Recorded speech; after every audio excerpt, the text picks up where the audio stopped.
নমস্কার।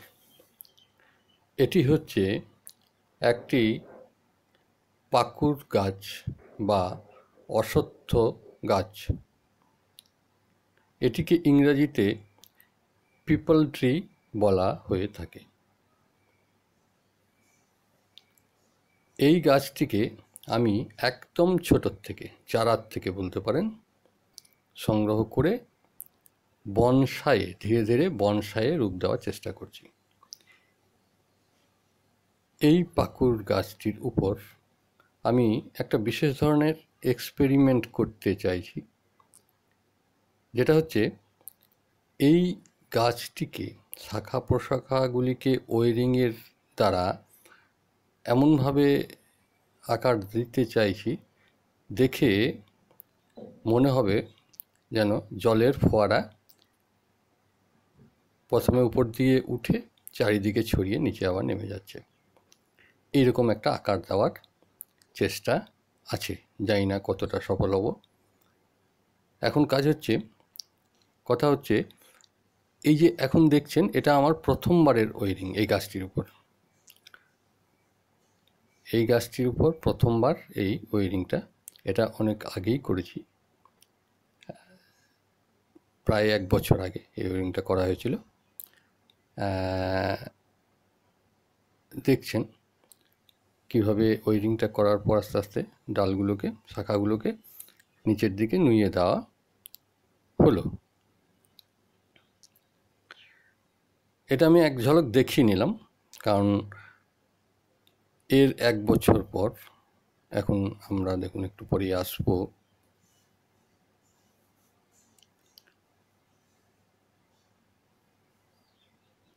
এই যে এখন দেখছেন, এটা ওই গাছটারই ওয়েরিং করার পর থেকে 1 বছর পরের অবস্থা। শাখাগুলি আরও অনেকটা লম্বা হয়ে গেছে, দেখেই বুঝতে পারছেন। এখন আমি গোড়ার মাটিটা কিছুটা শক্তও হয়েছে, কারণ আপনারা জানেন যে কোনো গাছ, বিশেষ করে বনসাই গাছ, ওর বিশেষ ধরনের বনসাই মাটি তৈরি করতে হয় যাতে শেকড় পচে না যায়, মাটিটা জমে না যায়, জল বসা না হয়ে যায়। এখন দেখছেন পুরনো ওয়েরিংটা খুলে ফেলে দিচ্ছি, একে আবার নতুন করে ওয়েরিং করার প্রয়োজন।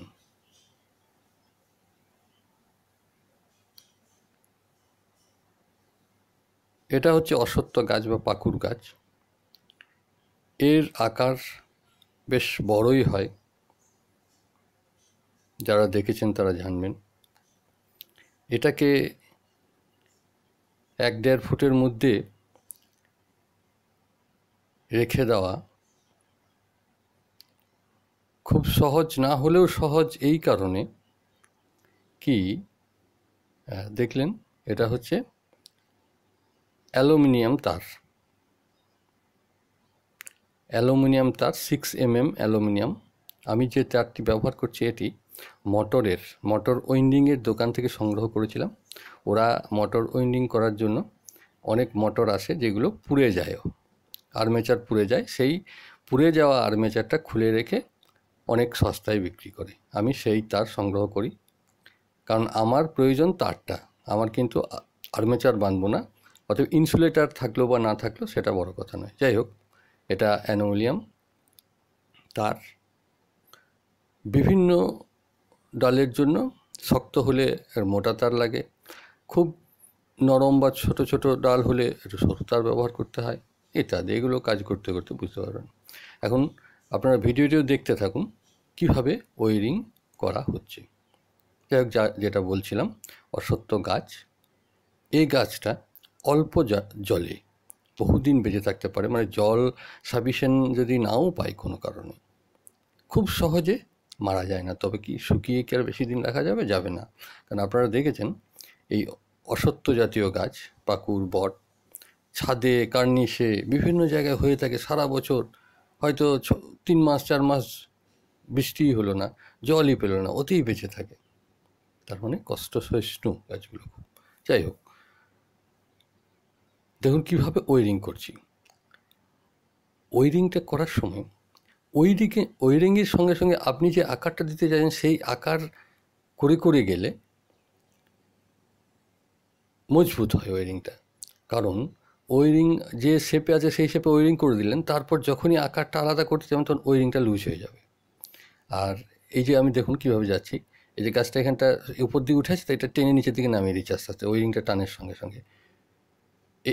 এটাকে লক্ষ্য রাখুন, কারণ এই জিনিসগুলো গুরুত্বপূর্ণ।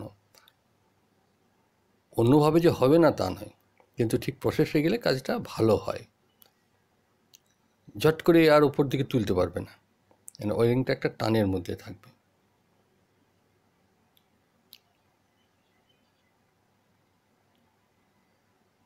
যাই হোক, এই বনসাই হর্টিকালচারের এক ধরনের আর্ট বলতে পারেন।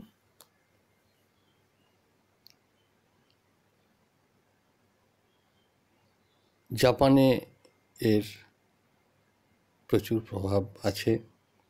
ওরা বেশিরভাগ ওই জেনিফার জাতীয়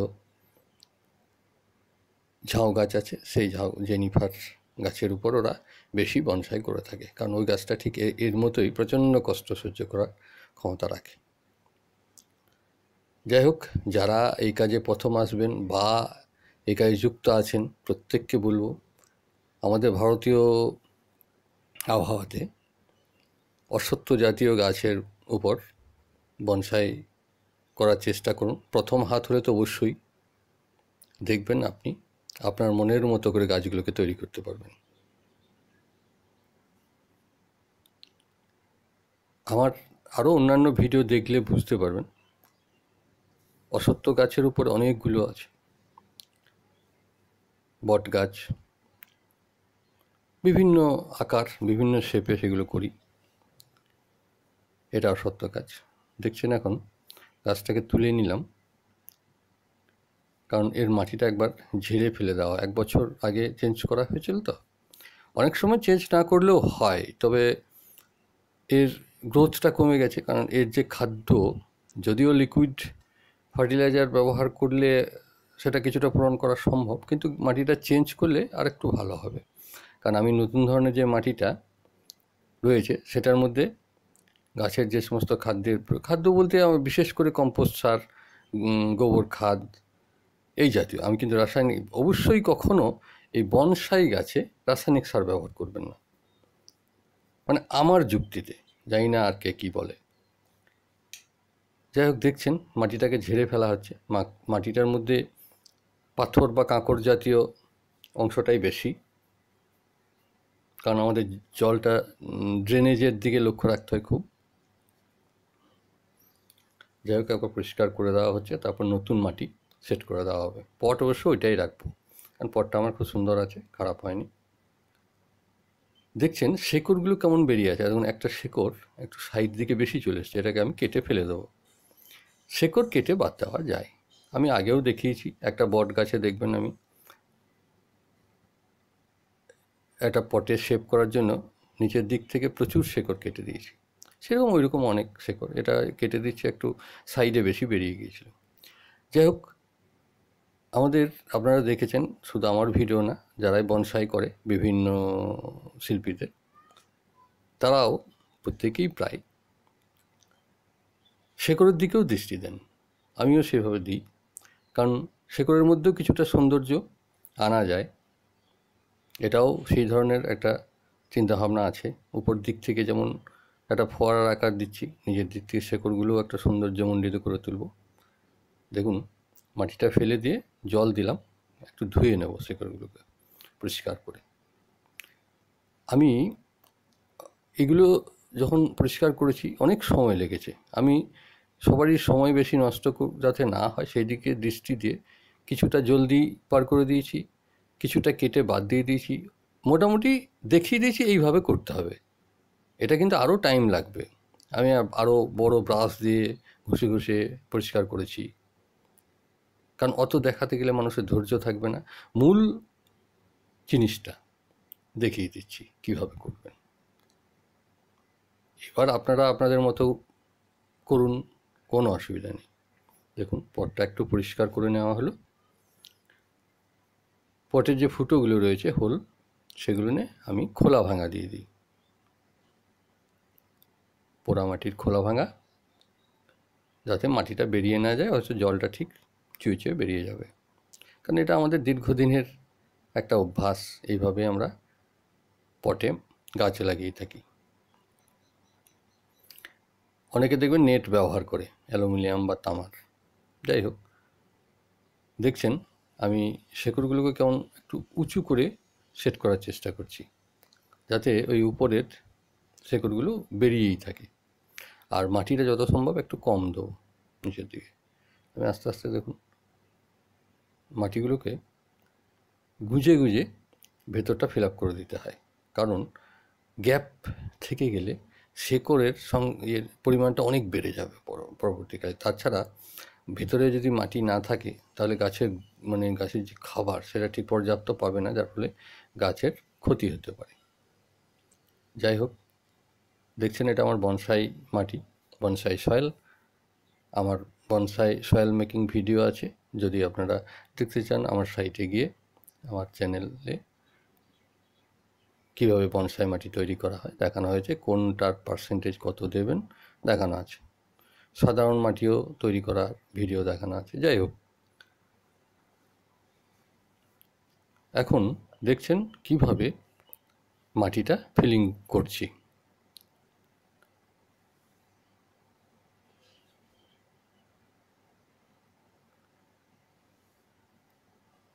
মাটি ফিলিং প্রায় হয়ে গেল।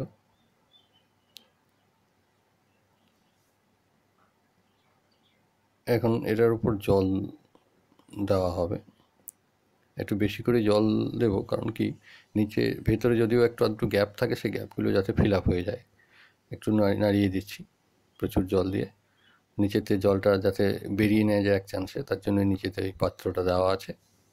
তাতে একবার কমসে কম মাটিটাকে জাম ভেতরে টাইট করে দেওয়া হচ্ছে। যদিও এর মাটি কখনোই একদম সলিড জাম হবে না, তার কারণ প্রচুর কাঁকড়ের দানা আছে বা পাথরের দানা আছে, বালি আছে। যাই হোক, দেখুন শেপ কীভাবে চেঞ্জ করা হলো। ধন্যবাদ আমার এই ভিডিওটি দেখার জন্য। আপনাদের সকলকে ধন্যবাদ জানাই। নমস্কার।